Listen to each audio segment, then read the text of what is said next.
Winter weather makes it tricky to dry clothes without using the dryer, which our wallets do not enjoy. I'm going to grab my RYOBI tools and build a wall-mounted drying rack for our laundry.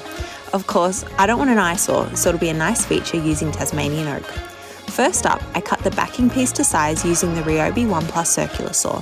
Then, using the 1 Plus miter saw, I cut the side pieces for the back, the frame and dowel pieces for the rack. I grabbed my 1 Plus hammer drill to make holes for the dowel, then its best friend, the 1 Plus impact driver, and started assembly. To mount the rack, make sure you use the RYOBI 15-meter green cross line laser and universal laser pole to get the rack perfectly level on the wall. Again, grab the two best friends to screw the rack into the studs. The final step is to use the 1 Plus caulking gun to finish everything off.